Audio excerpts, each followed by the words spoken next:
Meyer's Talk It Out podcast, where Joyce teaches the Word of God, and then we talk about all the fun things around it. Well, my friends, Aaron, Jay, and I last week talked with another friend, Jamie Hall, and Jamie had a lot to say about being a woman in the workplace. And as we were all talking, we ended up with more actually than we could actually get in the podcast last week. And so I think we could have kept going too. Yeah, we definitely could have. Talking. Yeah, the producers had to literally kind of like stop us because we just kept going. Right. Yeah. But there was one story in particular and one part that we did not want to leave on the cutting room floor. So we have this little bonus tidbit, a little present from us to you that will help you to, I hope, be inspired to be who you are in the workplace. Yep.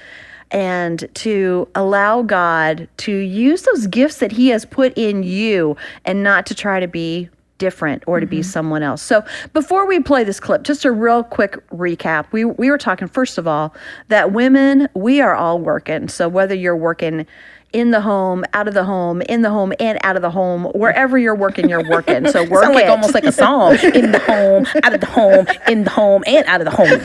Good job, G. Thank you. G. So we were talking about just encouraging all of us and knowing that God supports us in what we're doing, and especially when we can be who He created us to be, we can be very successful. And there are many, many things that are difficult that we know people are facing in the workplaces. And whether it has to do with not being respected as a woman leader, I've felt that before. I've been told by a man before, I will not be led by a woman. That did not go well. So Ginger did not like that. No, that is not going to fly in my world.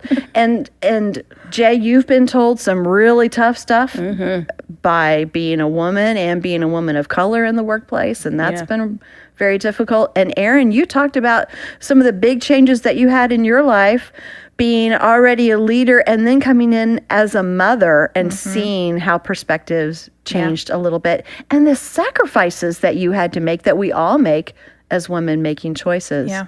So it's kind of a recap. What other highlights you guys can think of, or things that you think are just important that you want to make sure that we throw in there right now? Yeah, like seriously, it's not an easy task. I don't want to say task, but challenge. It's a challenge to balance, being a woman and being in the workforce. And, especially when you've had those negative experiences. Yeah. One thing that I've noticed even since we've been talking about it is that I've allowed some of the times that the past testimonies or experiences that I've had to cause me to approach my new, situations almost like defensively.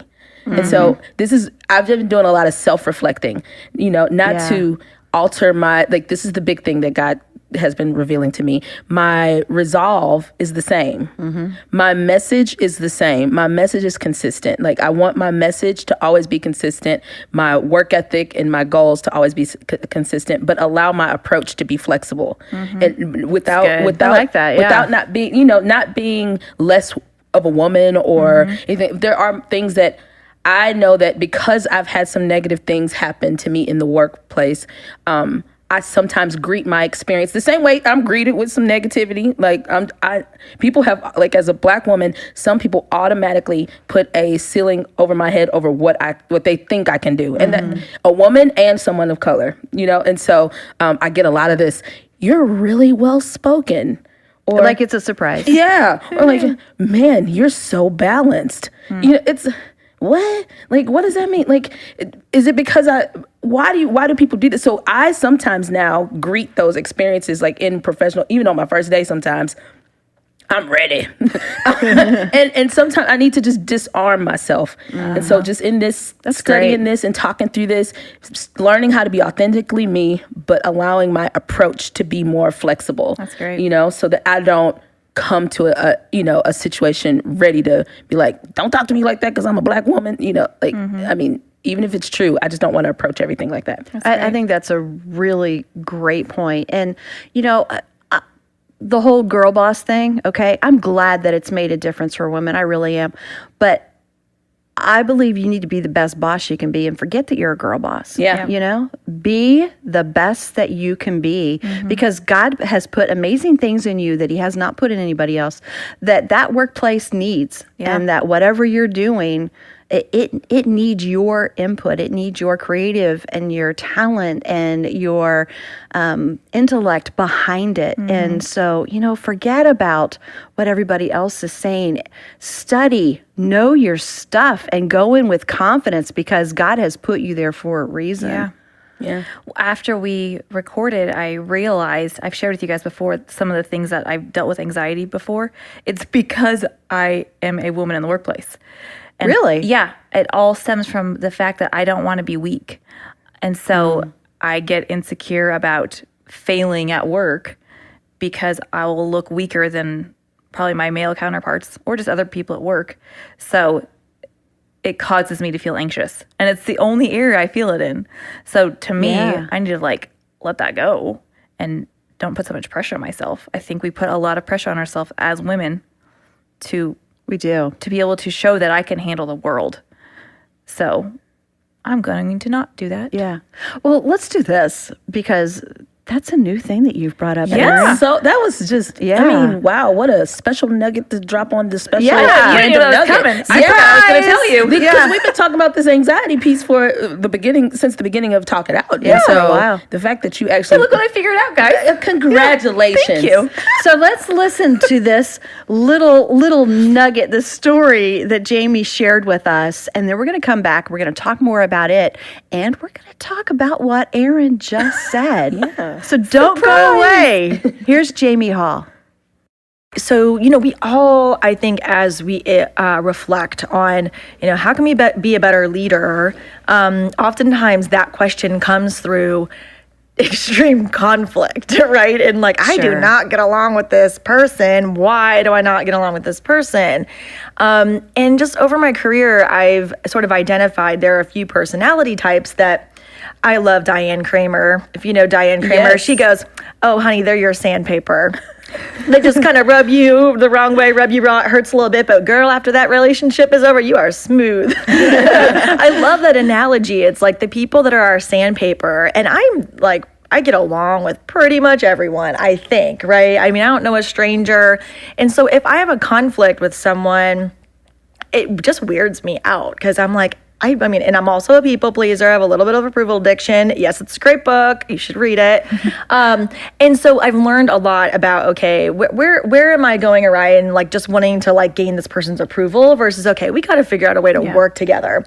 And one of those personality types is people that are pessimistic because I'm an optimist. And I'm like, I've learned they're equally annoyed by me as I am by them, right? And how can we create a conversation in which we come together with different perspectives and that we're okay with those different perspectives instead of being frustrated or annoyed? And the other thing is, I mean, this is Talk It Out, right? So we can just get right to it. Older men older men with a bit of an ego, we just don't always mesh that well. And I think it's because I'm naturally confident. And so when it matches and I'm young and I look younger than I am. And so when there's an older man and I'm there saying we should do this, there's no, we shouldn't. I'm the boss. I'm the leader. And that it creates conflict. And I was processing that through with one of my peers and saying, can you help me figure out how can I be approaching this demographic differently? Because I feel like I'm turning this demographic off in some way.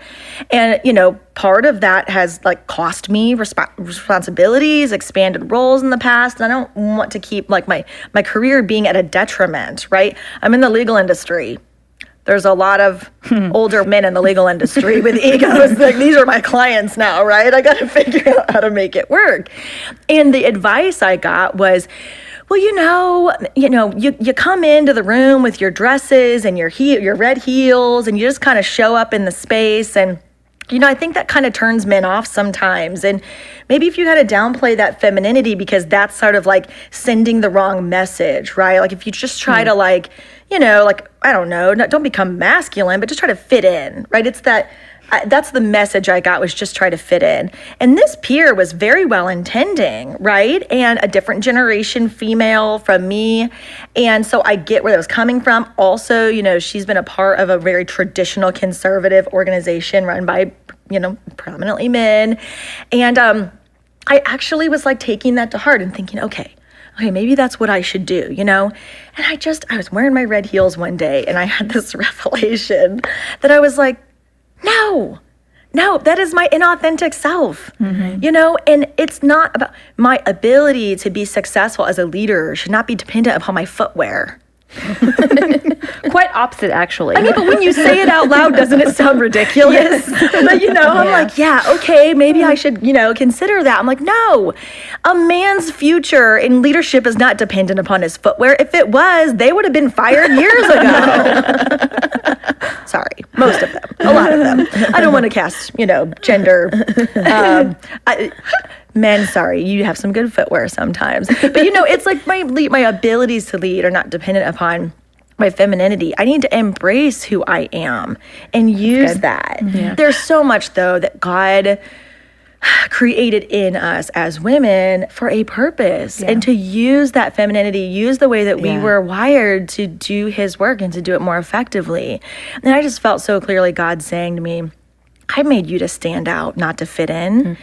And he says that about each of us. Mm-hmm. He says that about each of us because he made us each unique. Mm-hmm. So he created us to stand out, not to fit in. So, I'm still rocking those red heels.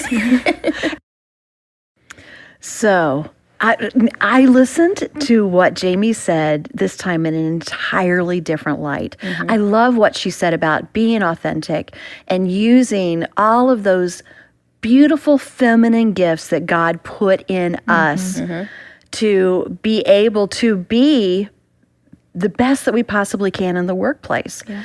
Because that means that God has given us the ability to multitask. Yeah. He's given us an emotional quality to be able to judge what other people are feeling at times and to help empathize. And he's given us so many wonderful things, that nurturing way of being able to lead people in a way that lifts them up without tearing other people down to do that. Yeah. There's so many things there that we have to be true to. But this time I also listened to it in light of what Erin just said, that little bomb that you dropped on us. Yeah. And I think there's so much in what she just said for you as well, because you are such a great leader, and there are so many skills and talents that God has put in you that we all love and embrace, and that he is using in his kingdom and in Joyce Meyer Ministries to further what's happening. So I'm wondering what you heard when you were listening. Was there anything as you were listening that you thought, maybe I need to embrace this instead of being worried about it or trying to squelch it? Yeah, I think listening to it just now, and then also just sort of when I had that revelation last week, that it's the process that I go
through like before coming to work. Like once I'm here, I'm good to go because I feel like I'm in my zone a little bit. But it's the it's what I do in my mind before I get here. And I am so afraid I'm going to miss something because my kids will need something or whatever. Right, yeah. So the balancing of it all. And so I see that as a fault. Like, I'm not good enough to be a really great leader and a really good mom. Something's going to give. So therefore, I'm not up to standard compared to everybody else. Even though most of the people we work with have families. But, in my mind, I'm the only one. So I'm going to drop it all. But in light of that, what you just said, maybe that's my greatest strength because I can multitask. And if something comes up and I need to be home because I got a sick kid and I have to miss a really important meeting, where are my priorities anyways? And I just think we as women can empathize with people better. That's not a blanket statement, but I just think that is a strength that we have. And so because of things that I view as weaknesses, maybe those really are my greatest strengths. And I don't even realize it. Yeah. Do you think that any of it is attached to, like, since you said it's like in your commute? Mm-hmm. Do you think there's any like guilt maybe for leaving home? Probably. We weren't supposed to cry. This was just like a recap for the surprise episode. Probably. Because it started when I had Caden and when I went back to work. And so I never wanted to be a work from home mom or a mom who works out of the house. I knew I wanted to go back into the office because that's where I thrive. But leaving did cause me a lot of guilt because so many friends were staying home.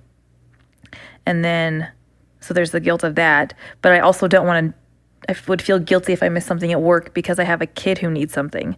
So it's just this constant like pull of my, I don't know, heart and my mind. Yeah. But yeah, it all started after I had Caden. There's so much guilt in what you're talking about, in what so many of us as women face.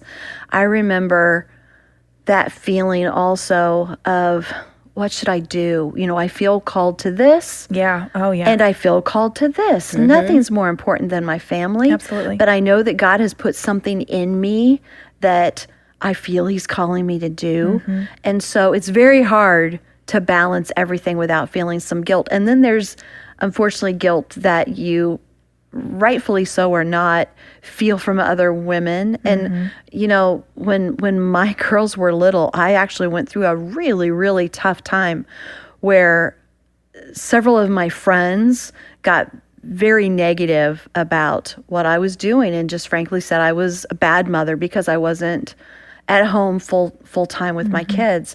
And at that time, I kind of had a foot in both worlds. So I was working part-time and I was at home part-time. And so I didn't fit in anywhere.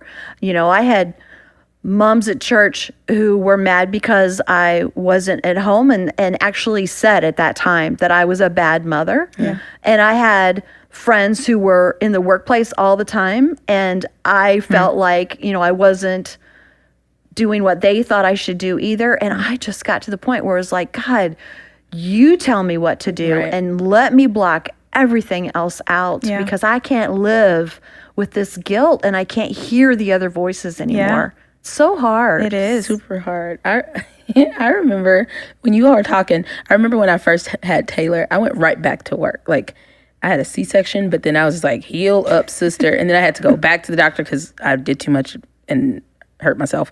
And so I had to go back to the doctor. But as soon as I healed up, I went, because I got this job at a marketing agency that I was really, really excited about. Mm-hmm. And I remember going to that agency and I still wanted to pump because one of the things that everybody made me feel like really guilty about was like if I was going to breastfeed or if I wasn't, like, and how are you going to do that if you're working? And I remember being in the little bathroom at this marketing agency, like pumping, Aaron used to call it going to church. Yeah, I got to go to church. I'll be back in 30 minutes. So I would have to go probably be in the stool, like, the sound effect. Oh, that's how I felt, like a cow. Like a cow. With my little suit on and like in the bathroom, like just pumping. And I remember sitting in meetings and being engorged and then like it's leaking through my suits. I remember that too. I gotta go. Yeah, I was like, gotta go now. I just remember all of that. I remember being jealous of my mom because she was watching Taylor at the beginning and some of the milestones that were happening. So I just remember all of that. And so I just wanted to share that with you. Like, you weren't alone with feeling like that. I'm sure a lot of people listening have felt that guilt of it, which gives you anxiety because you're like, I know I'm supposed to be doing this, but I feel like I'm dropping the ball on something else. I think that's exactly what it is, because I feel like it's a tension of, am I a mom or am I a worker? Do I go to work? Which one am I? And it's like I have to choose. And I want both because I know I'm called to be a mom, but I know I'm called to my job. Yeah. So it's that tension of like, which one do I choose? If I have to choose, what do I do?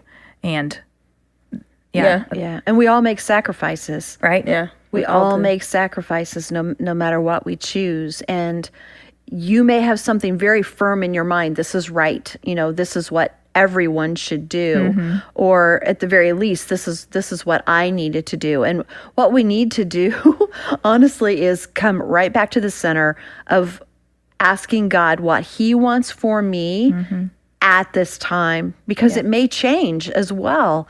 You may be in one situation for a while and for that season, and then it may change to something else. And one of the hardest things is to hear God's voice when he's talking through that and not hear everybody else's. Yeah. So that's a lot to ask of any of us. Yeah, and one other thing that I wanted to throw in there, I know this is just a nugget, but this is a topic, okay? But seriously, when it's a good nugget. When Jamie was talking about her red heels, of course I was thinking like, yeah, red heel revolution, but I hate heels. Like Me too. I'd be like a tennis shoe like, revolution. yeah, red sneaker. Like, I don't know, I don't like heels. They hurt my feet. So, but I instantly thought, we talk about the fact that, I'm black. Okay, so one of the things, I don't wear heels, right? But one thing that always makes, like, that I've thought about toning down in different work environments is my hair. No. It's I always worry about my hair and how much I change it. Like, black ladies, a lot of all my sisters out there, like, we like to change our hair. And a lot of white people like to touch it, but especially when I change it. But that is a part, that's one of the things I look most forward to. Me too. Like, is to seeing exactly. And then I tend to like change my Bitmoji based off of my hair. You do. I'm trying to stay really connected to it. But in a professional setting, it does, like, that's one of the things that's like toned down like that. But that's a part of my femininity that I still like to express that. So, and then people are like, is that your real hair today? Or don't ask us that. Does it matter? It doesn't matter. It's real to me, okay? But that's one of the things when I was like, well, what do I have that's my red heel, that I try to tone down. And my hair is a big deal for me, even like, and how my hair is typically helps me figure out how I'm going to function, or like, like if it's a power hairdo, if it's a spicy hairdo, like what is it? And so I change my hair quite often. So I just thought of that when she talked about the red heels. That's fun. Yeah, and that's Yeah. Don't squelch. I like that word because I always say squash, but it's squelch. You said that earlier. You can squash or squelch. But squelch. Either squishy word works. Just don't do either of them. Squelching sounded a little more like, So don't squelch who you are. Be your authentic self. And if that means changing your hair or wearing your heels or wearing your sneakers, be who God has called you to be. Or be a mom who stays home with your children and love it. Yes. Or be a mom who God calls you into the workplace and you're still a great mom at home and you do the work thing, and you're going to hurt sometimes and you're going to make sacrifices. But if you are totally seeking God, God promises that when you seek him, you will find him and he will speak to you. Absolutely. And he will give you what you need for that time to do what he asks you to do. So that's where so our good. confidence has to lay. I think that's something that all of us young moms need to hear, is that follow God's peace. It doesn't matter what it looks like. If it looks different than all the other moms that you're around, you go where God tells you to go, and that is all that matters. And I can say that I've had more peace because I've done that. And I think this tension I feel keeps me close to God. And it's not something I want, and it's something I continually give to him, but also it makes me rely on him. Yeah. So that's not all bad. And also, if you're a lady out there if you're a single lady and you want to start that business, start it. You know, if you want to weld. Yeah. And if you're an empty nester and want to do something, do it. Yeah. Like, be who God, like, we're all in this together, and we're all seeking to live our fullest lives, the potential that God has set for us. So don't live in fear. Don't say like, well, that's a guy job or that's this. Like, just go out and do it. Yeah. Like, be confident in God it. told you to do. Yeah. Well, we hope that you've enjoyed this little extra tidbit. And now for an added bonus, we have an invitation. Hey, that was cute. We have an We're so invitation for you, something super fun coming up that it will not be right unless you're part of it. And this is the Love Life Girls Night In with Joyce. It is a live, interactive streaming event. So you can be at home with your red shoes on or off. We don't care. And you can have your hair however you want it. Yes. And you're going to take place in this really great time where Joyce is going to be teaching on kicking fear out of your life. It's going to have Carrie Job and Cody Carnes with some really sweet, intimate worship moments that are going to be so important. And we're going to do a live Talk It Out video podcast, and you can be part of it by sending us your questions and your comments as we go. So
be so much fun. The date is September 11th at 7 p.m. and you can register to be part of it. It's really inexpensive and all proceeds go to Project Girl. So you can register online, and where you want to go to register is joycemeyer.org/nightin. joycemeyer.org/nightin. And we really, really hope you'll join us. We're all going to be there. We need you there with us. Yeah, register now. Register right now. I'm buying new slippers. Yeah. And the suggested donation is only $10. So it's just a fun night with us and with Joyce and learning how to kick fear out of the, and we need that, especially with this topic Yes, of we do. workplace. Great time to do that. And this month is Girls Month, Project Girl Month. So let's